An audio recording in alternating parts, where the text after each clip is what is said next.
Dear viewers, we are now back for another crop, and this time round we are looking at tomato as a crop. Unlike the other videos, the target of this video is to show you the mistakes that farmers do make when they are entering or when they are conducting the tomato business. Tomato business is one enterprise that has caught fire, if I may use those words. We have so many people that are entering into the business, and unfortunately so many are also getting out with wounds. So our job, again, Agro and More, is to see how we can make it simple for the farmers, and we move in to show you that this is what is supposed to be done, and that was the mistake that you made. In the end, we want to see that you benefit from your energy, you benefit from your investment, you benefit from all your input in the business. So the tomato, it's going to be really brief. What are the most important parts in the entire chain of production of tomato as a crop? The most important things. There are not actually very many, but if we got to point them out, number one, the mistake that you should always avoid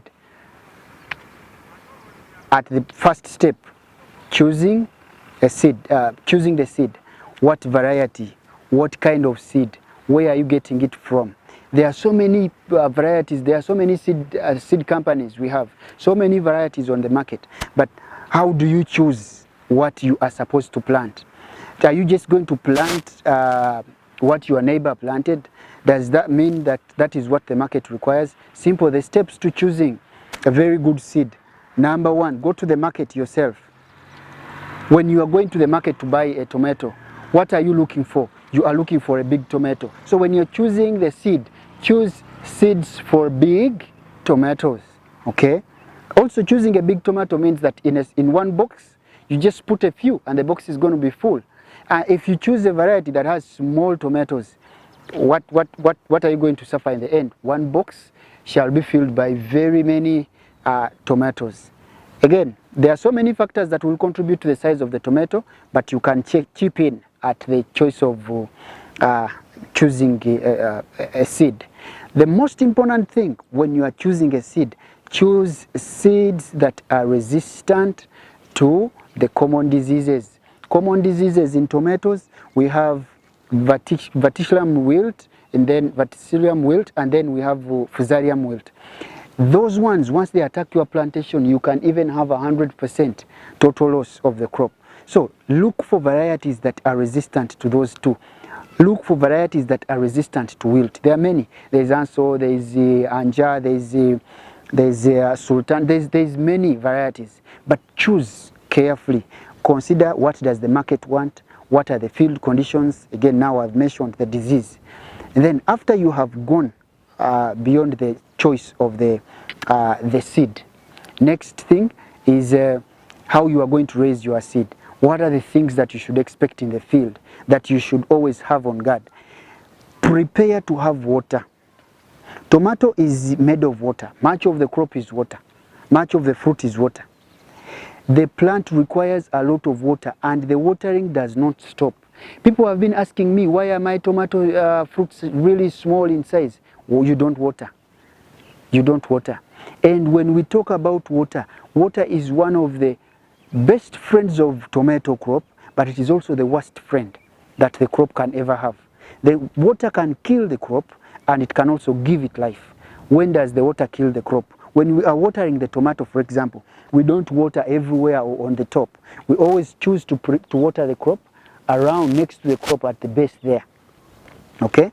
Every time you keep the crop wet by watering on the surface, you are increasing the chances of disease spread. Many of the fungal diseases do spread in waterlogged or in water-contained areas.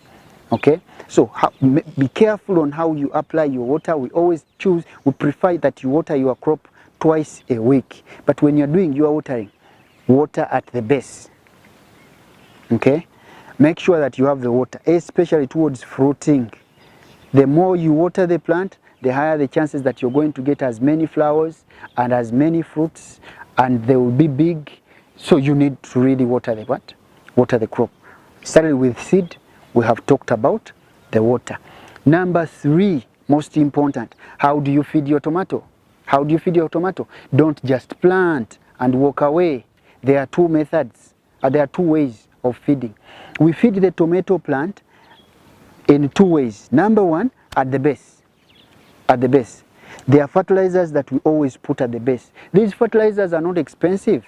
They are not really expensive, but the crop does need them. For example, at planting, ask yourself, did I put fertilizer? If you didn't, the plant is going to grow really slowly and you're going to have very ununiform growth. Somebody will wonder, you have a garden, some plants are flowering, some others are just coming out, some others are already ripening. How are you going to harvest such a garden if you have plants that are at different stages? So how do we avoid those things? The way you feed the crop, if you feed them uniformly, you feed them very well, every plant is going to grow and you're going to have uniform growth. And if you have uniform growth, that means you will have the garden will be ready for harvest at relatively the same time. Otherwise, if you don't do that, there is a possibility that you will have a few tomatoes like we have in this garden. You have a few tomatoes that can't even fill a box, that are ready, and you can't even eat them, so you stand to lose. So how you feed your crop? So at planting, choose fertilizers that have phosphorus, for example. Yes, plant with DAP, at planting. We choose to you put 10 grams at the base of the plant. Okay? Then, if you have put the DAP very well, as you are applying everything foliar, you are spraying, include a foliar fertilizer. Foliar fertilizers are there, but your choice should still be limited to a phosphorus containing fertilizer. Are we together? Then, when you are moving towards about 4 weeks, the plant is coming out, the leaves are spreading out very well, then you have to come in with a change of fertilizer. We normally feed the plant with CAN. CAN is very high in calcium. The calcium is going to help the plant now to be strong. It is going to help to avoid certain diseases. There is a disease that attacks the plant. I don't have an example to show you, but it's called blossom end rot. Blossom end rot, the tomato will rot, but starting from the blossom end. And that rotting is because the plant lacks calcium. The plant will lack calcium if you didn't supply the calcium, if you didn't apply CAN. But it will also lack the calcium if you applied CAN in a dry soil. So apply the CAN and make sure that you have done your watering very well. Okay? Then what you apply at the base, also apply in the foliar. As you mix whatever you're going to spray, apply. Are we together? We want to see your crop grow uniformly. We want to see your crop put on very nice fruits. We want to see you enjoy the farming by simply having a lovely crop. By simply looking at it, it should look lovely. It shouldn't frustrate you. Okay? Then by around 6 weeks, we begin to prepare now for the flowers are coming in. We have some fruits coming in. You begin to prepare. How do I make sure that I get more flowers? How do I make sure that the flowers that come, I keep them? How do I make sure that after keeping these flowers, the fruits that come, they keep growing and increasing in size? At that stage onwards, choose fertilizers that are rich in potassium. Choose fertilizers that are rich in potassium. They are very, very important. Put your 10 grams, about just a tablespoon.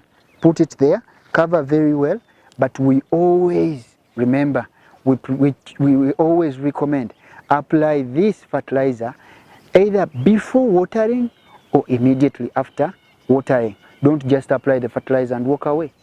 Again, our target in this video is to give you tips on how to get your tomato garden blossoming and giving you the best out of your efforts. So, we have been talking about feeding. When do we stop feeding? By the time around 12 weeks and we are harvesting our first crop, that is when we stop putting base fertilizers. But we still continue applying the fertilizer even at this stage. even at 12 weeks when you are harvesting, put the foliar fertilizer. It is when you feed right that you will get right. Okay? Yes. Then the other tip that I'll give to my viewers today. When is the right time to plant? When is the right time to plant? We have been in a rainy season and everybody was producing tomato and they were flooding the market and the prices have really been bad. The question to your head should be, when is the right time for me to plant? The right time actually to plant, two methods I'll give you. Best time to plant in the dry season. Because now we are going for a dry season, it's the best time for you to set now your nursery. Get your tomatoes ready, such that when everybody is back sleeping, waiting for the rains, your crop is ready and you are selling. Avoid selling when everybody else is selling. You will never fetch what? Good prices. Then, the other method, after we have chosen to produce during the dry season, if you have not done that, the other method, simple, produce all through. When prices are okay, produce. When prices are not okay, also produce. Keep producing. How do you do that? Divide your garden. If you have 1 acre of land, why do you have the entire acre at the same stage? If you have 1 acre of land and you have filled it with tomatoes and they are all at the same stage, when the prices are bad, you are going to lose your crop. And yet you could divide the crop. But when you're dividing the crop, divide it in wisdom. How? Consider the direction of the wind. Where does the wind come from? Always establish the young garden. Always establish the young garden before the older garden in the direction of the wind. So in this place, if the wind is coming from the valley, okay, let the young crop be on the lower side and then the older crop on the upper side, such that when the winds come, they will blow the insects, all the pests, all the diseases, they'll just blow them after the crop. Otherwise, if you establish it wrongly, you will stand chances of having the pests moving from the older gardens into the young, and you lose the crop. I don't know if you are together up to that point. Then, after you have done that, you are sure that by the time the old ones have they are on market, good or bad prices, these young ones they give you hope that probably by the time they will be ready, the prices will have improved. That is different from when you have the crop all at the same stage. As I wind up, my caution to farmers: we are using a lot of chemicals. People discovered that the tomato business is lucrative. That is very true. And we have so many farmers who have chosen to get every pesticide that can help in whichever way, some of which have even been banned on the market. And these farmers have applied these chemicals on our tomatoes. No, you just need to know the routine. You just need to know how it works. There are two categories of fungicides. They are curative and there are those that are preventive. During the rainy season, your attention should be on what cures. I'll give you an example. This is Avesta. The active ingredient here is the propamacab hydrochloride. This is a curative. It is a systemic fungicide. It is what you're supposed to be tying yourself with. You apply everywhere in your garden. Don't just stick on applying the mancozeb. You apply mancozeb. Mancozeb is a contact. It's not systemic. You just apply it and it guards against the disease coming. But in the rainy season, the chances of disease spread increase. So the best thing to do is to equip yourself with curative fungicides. There are very many. Look for fungicides that have azoxystrobin, you know. Look for fungicides that have, this one is also very good, you know. Cymoxanil is also very good, you know. My point is, during the rainy season, go to whoever supplies you with chemicals, tell them I need a curative fungicide, and then they will give it to you. In the dry season, things are different. apply as much mancozeb as you want. Okay, yes. My message to the government is the tomato crop is one crop that suits into our area, and we have so many farmers that are into production of this crop. How, if it is possible, value addition to this crop should also be given attention to. By having value addition, we shall be protecting the multitudes of farmers that lose in bad times of markets like this. Because then, whatever is going to be harvested is going to be processed and kept. Then the other thing is, if possible, the government should bring back cooperatives, cooperatives. Otherwise, farmers are being exploited. Somebody invests millions and the middlemen have enjoyed the efforts of the farmers. But how can we guard against this? The cooperatives are still a way to go. If the government can still bring them back. If I produce my crop from the garden and I take it to the cooperative where the price has been set, then I am protected as a farmer.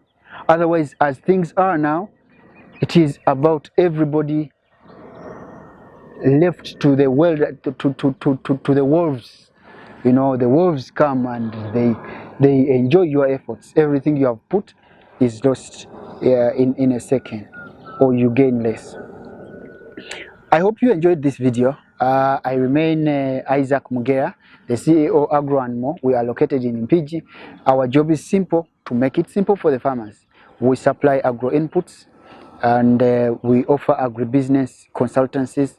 We do extension services, and we do train farmers that are interested in groups or individual on crop and in animal. Thank you very much. Have a good day.